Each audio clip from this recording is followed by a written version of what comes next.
Yes, yes, yes. This is the HL podcast for HL Tuesdays. We are the dopest podcast in the DMV, presented to you all by the Harris Firm and Willpower Innovations. I am Ambrock alongside your boy Chief. Yes, sir. Let's get it. I'm definitely excited about this one.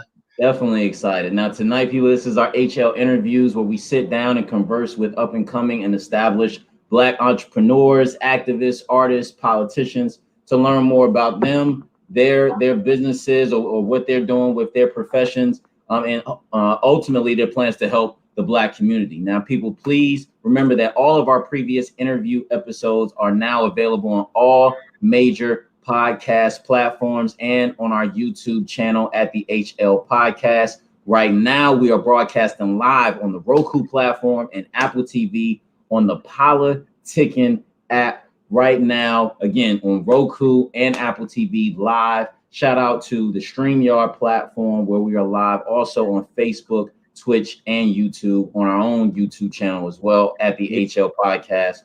Thank you all for following us on Facebook, TikTok, and IG at the HL Podcast. We appreciate it. We almost at, I think, 600 on IG right now. Man, that's something else, bro. That's something else. It's going up. It's going up. And lastly, the 7th issue of the HL magazine is still available. Again, our most acclaimed issue, literally to date.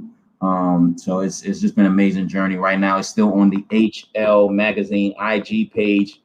And it's also available on the Black Lotus website. All right, that's Black without the C. So BLAK Lotus website right now. Again, that's the HL magazine for our 7th issue. Yes, sir. Let's get it. Let's get it, man. Tonight, got a special guest. Our guy, go way back. Like to call him the Dame Lillard of the comedian world. Very underrated. You heard it here first. Our guy, Dujuan Woods. We go ahead and bring him in. Yo, what's good? Dame Lillard. Dame Lillard. Underrated. For whoever's watching right now, you are watching the hottest podcast in the DMV right now. I'm trying to appreciate that. Right here is doing something real major, real major. And I love what y'all doing, fellas, man. And it's a pleasure to be here. Pleasure to be here. Appreciate it, man. Man, we appreciate that. So we gonna get right into it. We like to start off, just go right in the deep end, man. And yeah, I like to find captions on folks' pictures and see how they was feeling years back. And I saw that you had a caption saying "got every reason to smile." Then you had another caption that said "maintain it." And, I'm a words guy. I like to look up synonyms, and maintaining is a key word at this time, especially 2020 and 2021, because maintaining means to keep in existence or to preserve, right? So let me ask you, with all that being said, how are you maintaining your mentality right now? Are you stable? Are you up and down? How is 2020 treating you in your mind? 2020 definitely it was up and down for me. It was up and down for me. But a lot of changes has been made in the year 2020 for me. I was addicted. I had an addiction for 10 years. You know what I'm saying? I had addiction to opioids for 10 years. And this past summer I went to rehab to change my life, to take them shackles off. And it had me, and it don't discriminate to nobody, and at the same time, like I said, like you said, maintaining. It's just now it's like I'm on a more focused path. Whereas to my previous, having addictions and stuff like that, I always had ups and downs, and it's like, I couldn't wake up in the morning unless I had something. It wasn't me, it wasn't me. That's that, like I'm not gonna try, feel like just to roll out of bed, I gotta have something for me to get up and start my day. Right. So if anybody's watching that's dealing with something like that, it's I just want to be the first to let you know that there's an other side to that lifestyle, and it's no lifestyle somebody wants to live day to day. but you think that you can't. Mm-hmm. Think you can't, and people that haven't experienced it, they don't understand. But if you have experienced it, let me be the first to tell you there is another way out of that lifestyle. Deep. Feel me? And maintaining the me right now is just working hard. And my biggest joy is to bring joy. Yeah. You know, I love when I say something and people be smiling, or when I'll make a video and there's been a couple occasions where some people will message me and be like they was having a rough day and they saw my video and it just 360 their whole day around. And it only takes one for me. I don't need 1,000 or 1,000,000 people to tell me that. It just takes one person. I hear that. Change their day for me to be like, yeah, all right, bet. I hear that. Isn't it amazing how God created us, that we're so beautifully broken, yet we could still bring joy to those. Like you said, it may take us time to get out of bed. It may take us time to get our mentality right. But then we live in our purpose, which immediately liberates others, which means that DM you saying, yo, I appreciate you, man. I probably had a long day. And just hearing your voice, seeing your video, make them smile. I mean, that's gotta live with you forever, right? You will never forget that. Never. And that's what keeps me going. Like I said, it just take one person to say that, and I'd be like, yeah, all right, well, I'm doing something right. Yep. Yeah, I hear that. So take us back to the beginning. So you're originally from VA, correct? Yeah, I'm from VA. What part? Fairfax County. Fairfax. I went to Robert E. Lee High School, which is now known as John Lewis. Ain't that something? That's so they changed it to John Lewis, like John Lewis just passed away. John Lewis. That's dope. Yeah, it's John Lewis now. Wow. Grew up and graduated from it was Lee at the time. And before this comedy shit, I wanted to be a rapper. There we go. I wanted to be a rapper, man. Don't get twisted. I had bars. I still got bars. I hear you.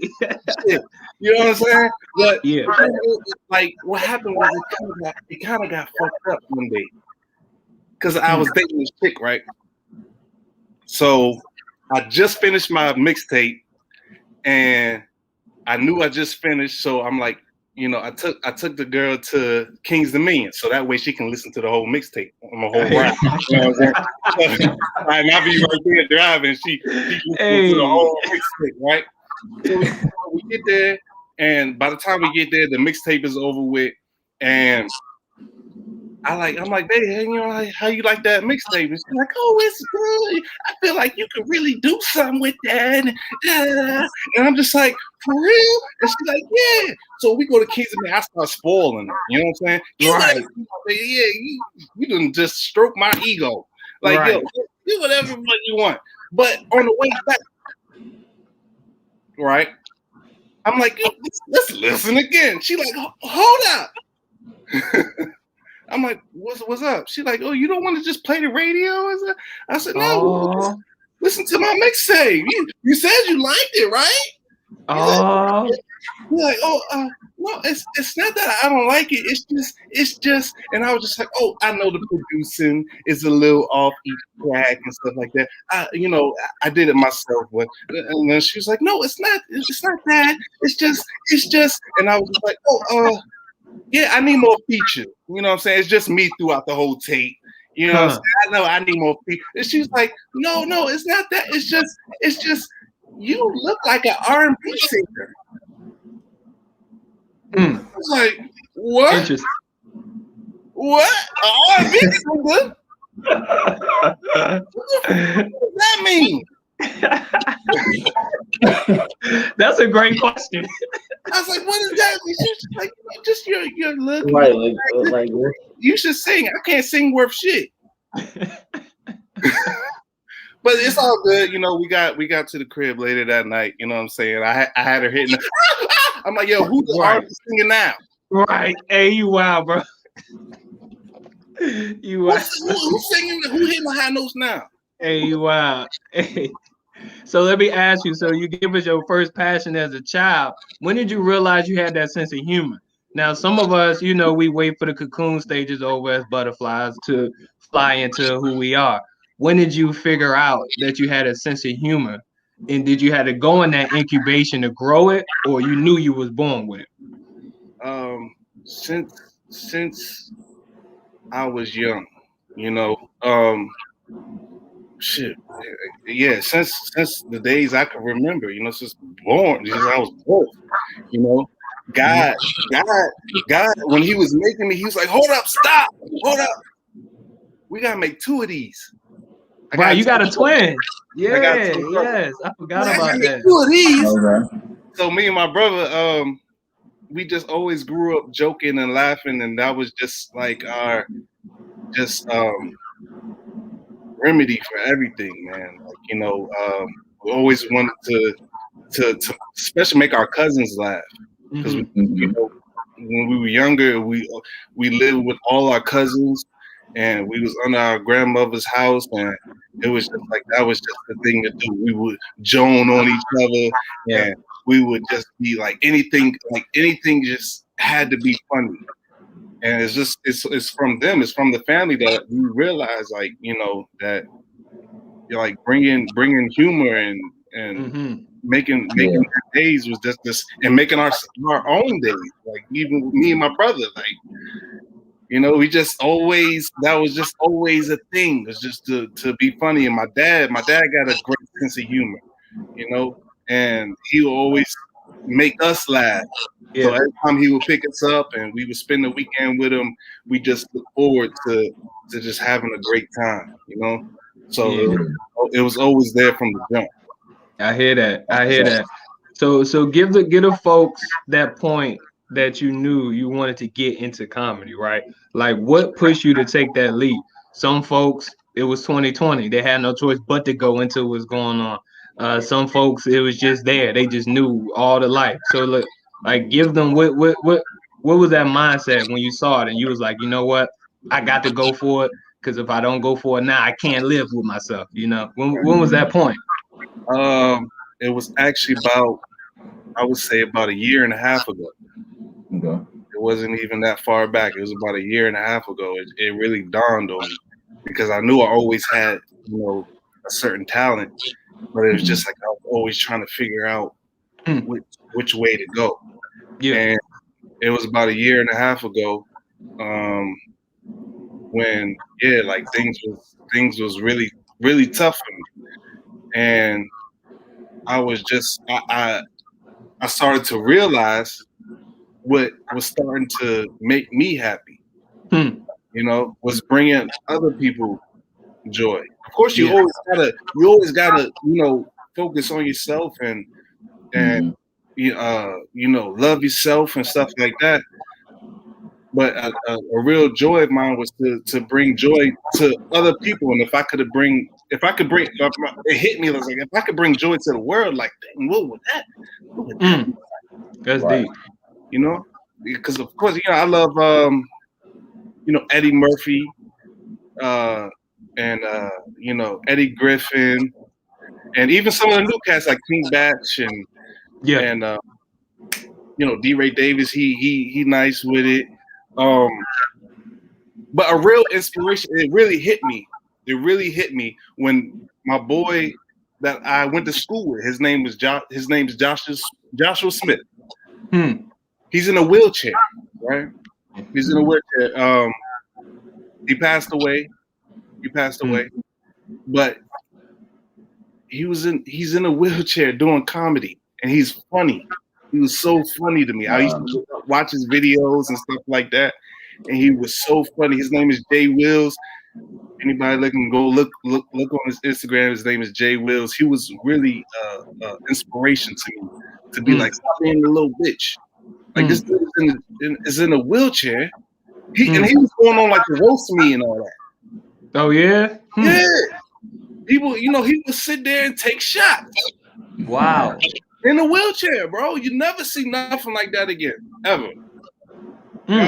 God rest his soul, man. He Yes, was definitely. funny, and he would take shots and throw shots, and I'm just like,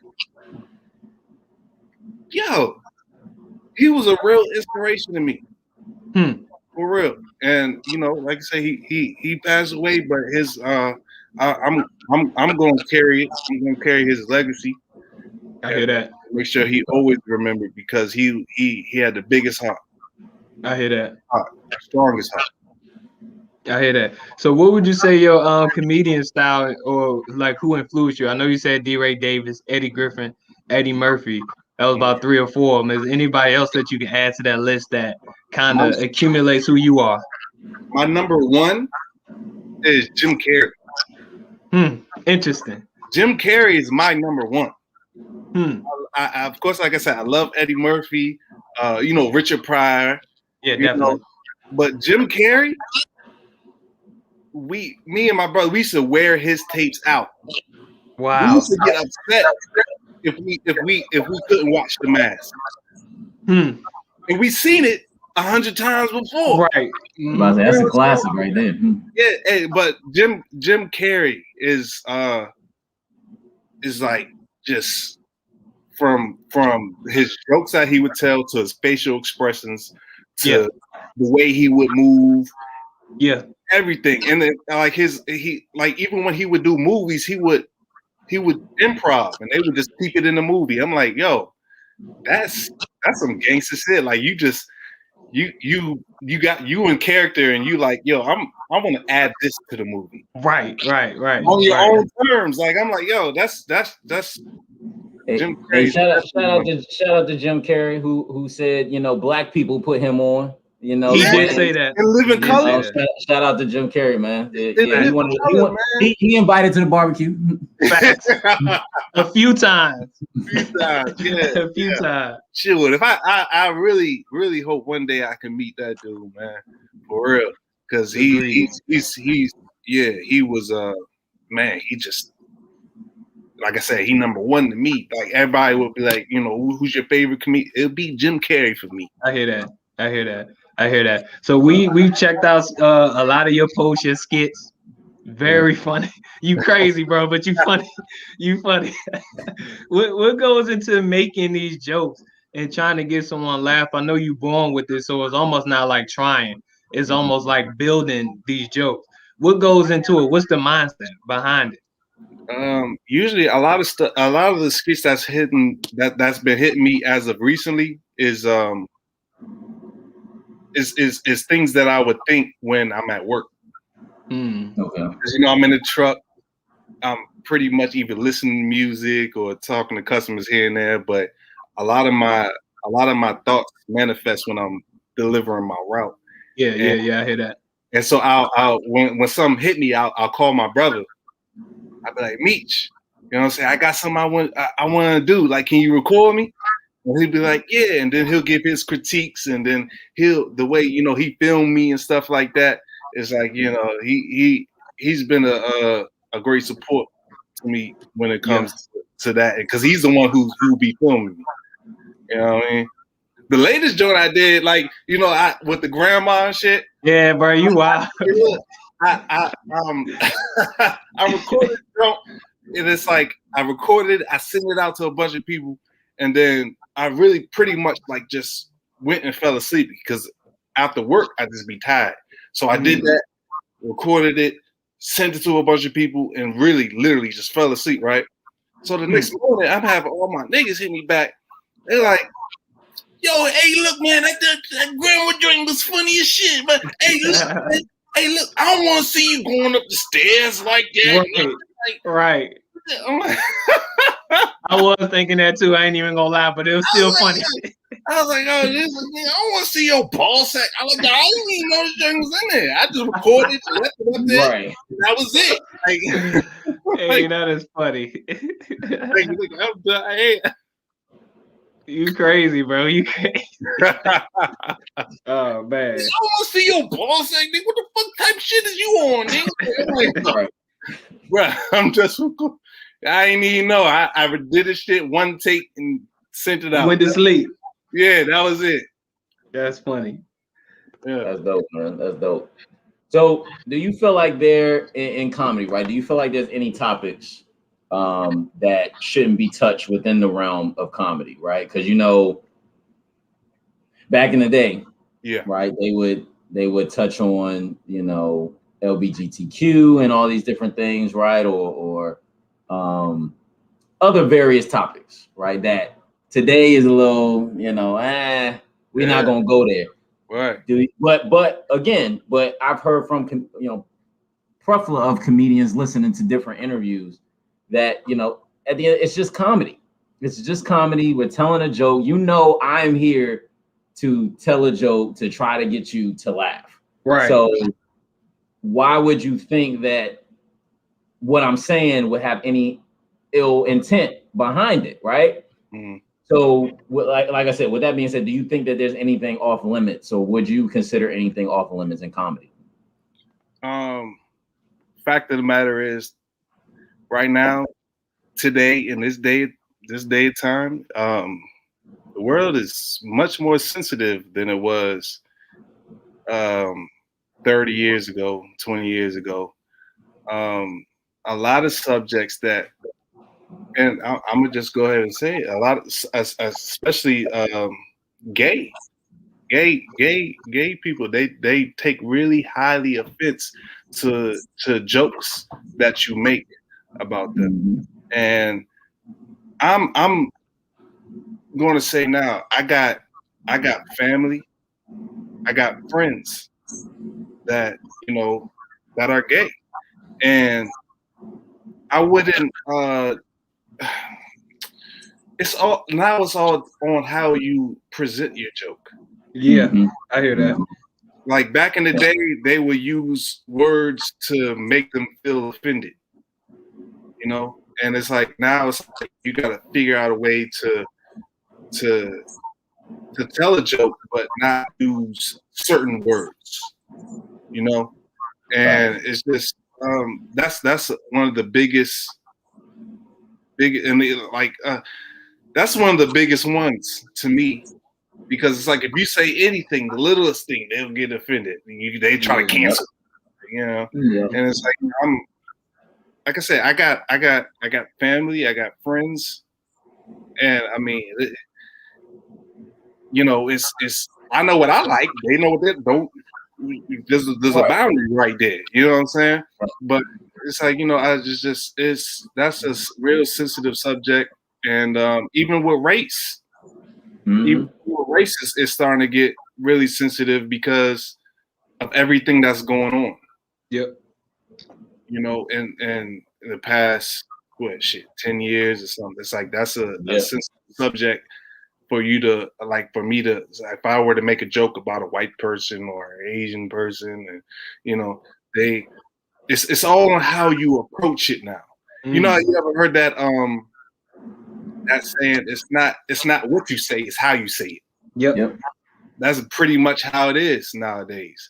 And so now I just I'm gonna say what I feel I want to say. I just want to make sure I say it right. Correct. I hear that. I got you. Yeah. So, interesting question. Have you ever been booed during comedy? Nope, never been booed. Okay. Good.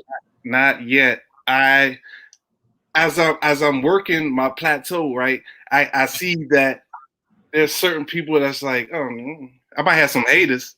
Yeah, of course. Yeah, that come with the game.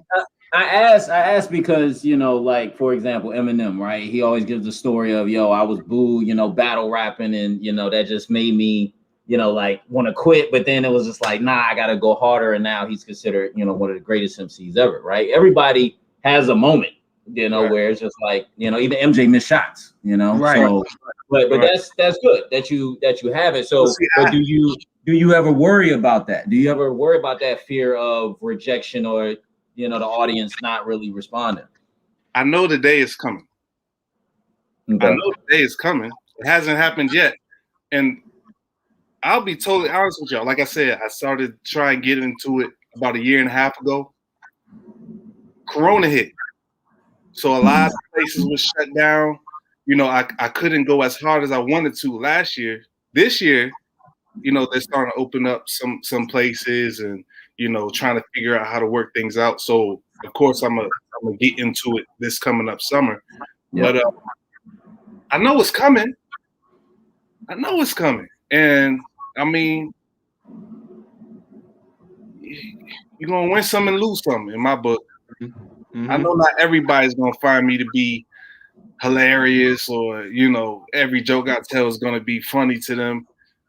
It's gonna come. And I mean, I just don't want I'm not gonna let that deter me from what I feel in my heart I could do. Absolutely. Absolutely.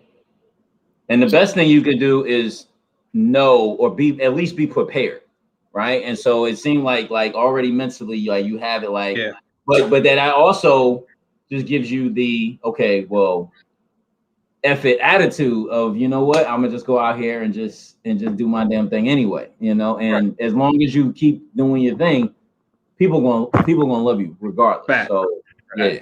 But you can't make everybody love you. You know what I'm saying? I'm pretty sure. Yeah. I'm pretty sure Michael Jackson. At some point, some nigga was like, "Oh man, that nigga can't dance. He can't." Now look, somebody saying that at some point. It's always the Prince and Michael Jackson, like who was better, right? You got a lot of people. Oh no, it was Prince. So no, it was MJ. Or yeah. Right. So you know, I know the day is coming, but you know, like I said, I'm not gonna let that deter me. You know, people have their own opinions, and the popular opinions is what stick with me the most. Yeah, definitely, I agree. That's a bet. So I saw a post that you did, and it was interesting. So I wanted to throw this back at you, right? So you tell someone you're a comedian, right? Why do you get mad when they ask you for a joke to tell them a joke? Because it'll go back to my type of style. It's like I don't know knock jokes. Right. Like that's what I'm expecting for me to tell them when they say, "Oh yeah, let me hear a joke." Right. Like, "Oh, well, okay, knock." Like, nah. My sense of humor comes from telling things that I've been through. Mm-hmm. You know what I'm saying? Like stories that I tell. People relate to my stories, or they'll just, you know, try to put themselves, you know, they'll have empathy and put themselves in my shoes and experience that. And be like, you know, I'll turn something that was, I was fucked up into a positive light. You know, that's just the type of person I am. I can't hold on to nothing and just be angry at it forever. Yeah. You know what I'm saying? Like just, you know, grudge with the motherfucker forever. Like, nah, I can't do that. Like I'll turn it into something else. And be like, yo, look, that shit was funny, and that's and it's like that's just my style. So when I tell people, and it just happened to me recently, bro. Like I was trying to tell people, I was like, yo, you know, I'm trying to get into comedy, do my whole stand-up thing. They're like, oh yeah, well, tell us some jokes. And I was just like, shit, man, this like I don't know. I know life experiences that happen to me. Like the laugh at my pain factor. Yeah, I understand. That's my whole approach to it. Got you. I get that. Okay. Yeah, definitely get that.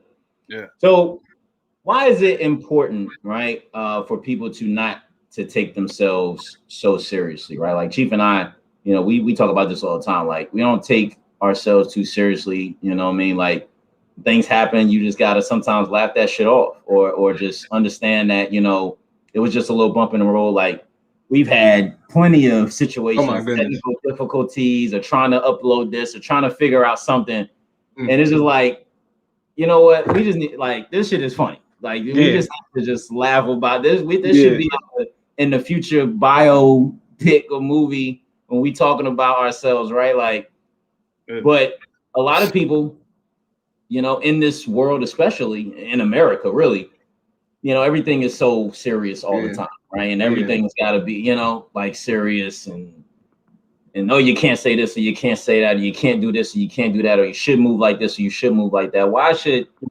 people not take themselves so seriously and look on the bright side and look towards that comedy? And why is comedy so important for the world? Great question, bro. That is a great question. Comedy is important to the world because it's it makes you forget of whatever that you're going through. Like I said, some people will be hitting me up like, yo, I was having a messed up day. I seen your video, that just changed my whole day around. You know, it brings it just brings joy, period. And it's like, you know, if you go around life and I mean you just always serious and like, you know, it's like how you gonna enjoy life? Exactly. Like, do you expect life to always be perfect, or the way that and it has to go with perception? Like, you know, is it always gonna go with your perception of how you see things? Like, oh no, that's messed up. Like he shouldn't say that. Yeah. That's how life is. You gotta learn how to enjoy it. Right. It comes, and I'm be first to tell y'all fellas right now. You know, when it comes to success, it comes with loving what you do. Yep. It's not measured by money. Y'all do Never. Yeah. Hey, look, we were talking about the interview. I was thinking like I was going to put up something like that. Y'all like, nah, like, yo, we just do it. Like, look at all y'all. Look at what y'all do. This is a success. You know what I'm saying? When I'm like I said, the one person can hit me up on a video. That's a success to me.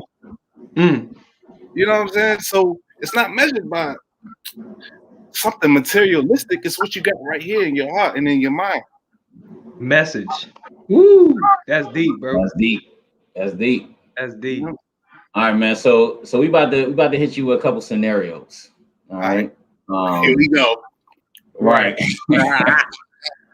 So you're performing at a comedy club, right? All right. You're about a few jokes in. You look at the crowd, right? And you about to go into your, going in on the crowd set, right? You see a woman with a bright red suit on with a crooked wig, and you see a dude with a Larry Bird throwback jersey on with a Nelly headband with the tape under his eye, right? Lord. Who is getting clown first?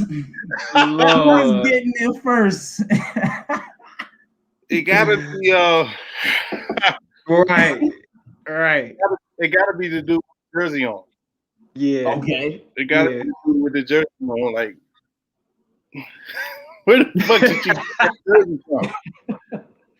Because this is motherfucker. This is one of those since 2005. Right. You said he had a Band-Aid on his eye? Yeah, exactly. The Nelly jump. You was right about 2005, bro. You got some Air Forces with that or what? Like, hey, yeah, you can say that shit. You can say that. That is funny. That's too funny. Air Forces with that, man. I don't shit. Like, dog. You probably still using LimeWire. Right. Facts. Hey, that's a throwback that go back, man. That's a throwback for real. For real though. That's too funny. It have to be him. It have to be him. I agree. I'm gonna let Chief do the next one. All right, so you lose a bet with your agent. All right, so because you lost, right, your agent can book your next gig. And he's not going to tell you what the crowd is going to consist of, right? You just got to go up there and just go in, right? So it's the night of the show, and you get to the show, and you walk up to the crowd, and it's all white folk. And we talking Confederate flags, conservative Republicans, them folk. How would you open that show up? Like, what would be the first thing you say?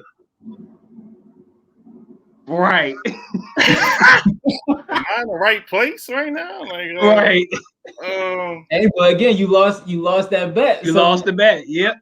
You know what I mean? You told your agent, look, like if I lose this bet, put me anywhere. You know what I'm saying? You was and he put me right there. And he did that to you. Well, I know you're doing to that the sticks. You talking about bets. I understand. Damn, how would I open that show? God. Is the lights on in this? Right. Yeah. Right. They got Confederate flags in that motherfucker. Confederate flags, bro. Just decked out. It had to be a black joke. Be a black joke. Oh man. Because they're gonna really laugh at your pain for real though. Yeah. Oh man. God. I'm trying to grasp this situation. That's a good scenario. Like that could happen someday. That I was about to say that could be a serious shock. Like that could go down, and you like, oh shit, like. Yeah, I mean, is my promoter a brother or what? Like, right? It's the hey, look. You saying everything that's probably what you would be saying as soon as you step on stage. Like, hold on, I'm confused. Like, what's going on? Right. Like, bro, like, do you know the owner here? What the hell you got me into right now? Right. I am not trying to be. You know, I'm not. They want me to start tap dancing or something. Like, I don't know. Like, like I don't do dances, people. I'm not that guy. I'm not about to. Yeah, that's funny. Well, hey, good question, man. Damn, never thought about that. But that's a thinker. That's one of those ones you go back and think about and put it and get back to us. So let me ask you this then, though. So who would you open the tour of? Let's gauge your mind. We already know your favorite favorite comedian artist. So let's pick out of these. Would you open their tour, either Kevin Hart or Chris Rock, or Cat Williams and Dave Chappelle? Which one would you open up for? Kevin Hart, Chris Rock, Cat Williams, Dave Chappelle. Cat Williams, Dave Chappelle. Thank you. Yes, sir. Yes, sir. Cat Williams, Dave Chappelle. Look, we talking about bets. I lost that bet. He definitely lost that one. Hey, look, Will, come on, bro. Hey, look, I'm never betting this dude. I'm never betting this dude again. For real. That's funny. Who got my money? Motherfucker. Right. That's funny. My money bet, motherfucker. Right. No, that John already win the gas tank. So why? Why Cat and Dave? Why Cat and Dave Chappelle? Because I can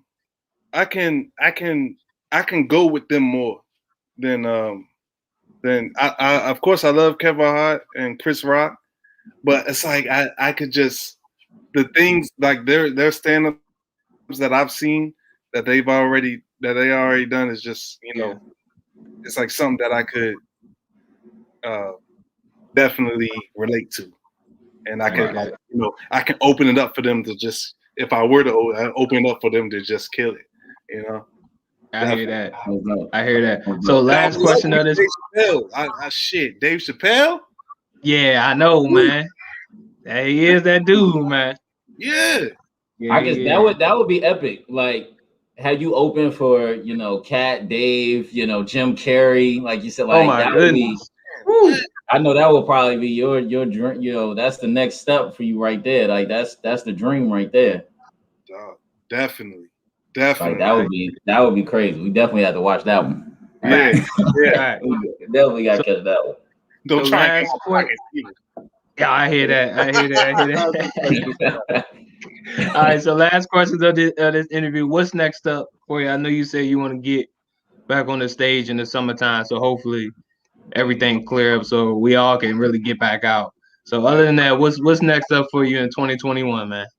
2021, man. Of course, I'm still be making some videos. I already got some in motion right now. But also what I'm thinking to do is of course everything that's going on. Some people are still, sketch on trying to go out and stuff like that. Mm-hmm. What I'm trying to do is start trying to create live streams where people can, tune in and see me go live. I'm trying to get like a red curtain and all that shit, so people. Oh yeah. Yeah, so people could feel like they at a stand-up show. And now I'm just trying to figure out how to, you know, I want to get like the noises, like a audience laugh or something after I make a joke and stuff like that. That comes with engineering and stuff like that. But that's a real focus of mine, to where it's like, you know, like I said, people are still, you know, skeptical on going out and being around people. I know that they're trying to, but it's like, you know, I'm really trying to start a live. And my whole thing right now, man, coronavirus shit, man, with us, it's like, you know, we got the coronavirus. Before that, it was the bird flu. You know, before that, you know, you had the Black Plague. You know, of course, you had HIV. AIDS are still going on around right now. And it's like our generation's always got some sickness and, you know, he's getting sick and weak and dying and stuff like that. But imagine this, fella. Imagine this. In the year 1518, there was a dancing epidemic where 50 to 400 people, check it, 50 to 400 people danced themselves to death. Now, it all starts with one person, though, right? So you look outside your window, you just see somebody just outside dancing on the street and stuff like that, and then you outside. Hold up. Right. You go outside, and then you start dancing. You're like, damn, I ain't eating 3 days. Right. Hey, you crazy. Right. And then you in the That's Roman Empire, 1518, dancing epidemic. Look that shit up. They all died. That's crazy. Yeah, hey, look, they was dancing themselves to death. Dang. Yeah, that's wild. That's wild, bro. It's real. Hey, right. Man, Amir. Hey, look, you about to go to Google and check it. Right.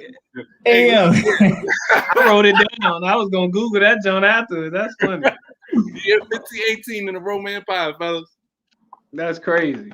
Yeah. Oh man, that's wild. That's wild. So look, we about to get into our quick five. All right. So I'm gonna ask you 5 questions. We just need 5 quick answers to each question. All right. So first up, tell us one thing that you know now that you wish you knew at the beginning of your journey.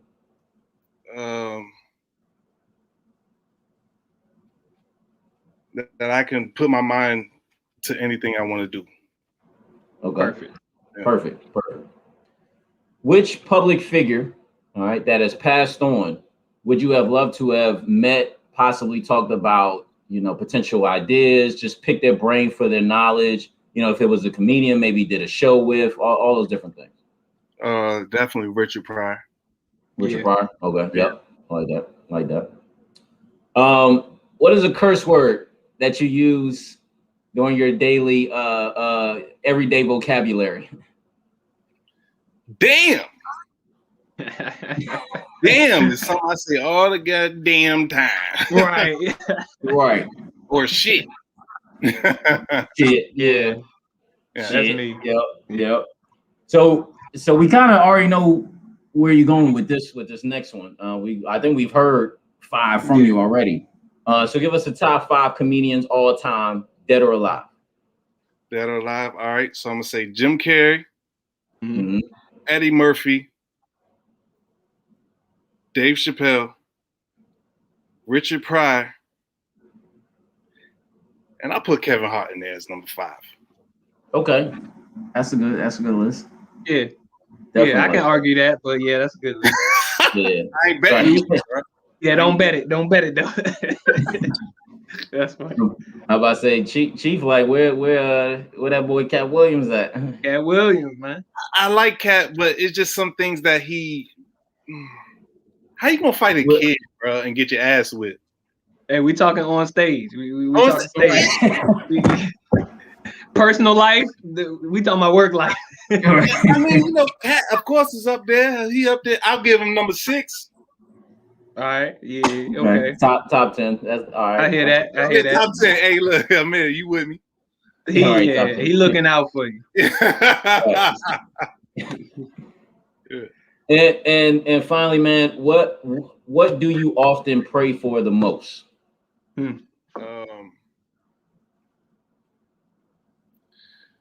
Just a long life, man.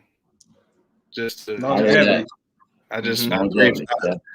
I pray to wake up the next day and to just keep doing what I love to do. Yeah. Amen to that, man. I thank God every morning I wake up and I'm able to take a breath, man. So yeah. Same. So amen to that, man. Definitely. Fellas. Hey, well, people, that is our interview. We want to thank everybody for listening, viewing us live right now. Hey, Dujuan, man, definitely appreciate you for joining us, man. Please follow this guy, our guy, on IG at just Dujuan. Right there, you see his name right there. Yep, scrolling right there. Yep. Shout out to VA, shout out to DMV, man. Hey, Dujuan, do you have any closing remarks? Anything you want to say to the people? Hey, y'all said for me, just follow me at Just Dujuan, and I hope that I can make your day. And it's been a pleasure, fellas. It's been a pleasure, man. Absolutely. Y'all keep doing y'all's thing. We're gonna definitely do this again. And man, I'm gonna be staying in tune, watching y'all's interviews, man. I love what y'all doing, and just keep at it. For real, man. Appreciate that. Thank you for coming on and lighting up this day for us, man. This was definitely one of our best and funniest interviews. Of course, we laugh like crazy on here, man. So we appreciate it. Once again, thank you, StreamYard, for allowing us to, present live this evening with these three souls right here, man. We made it happen. Please remember to follow us on IG, TikTok, Facebook, all at the HL Podcast, and we would definitely be back soon. New episode coming this week. Yeah, man. Everybody, peace and love. Thanks again, Dujuan, man. Appreciate it, man. Hey, thank you. Thank you.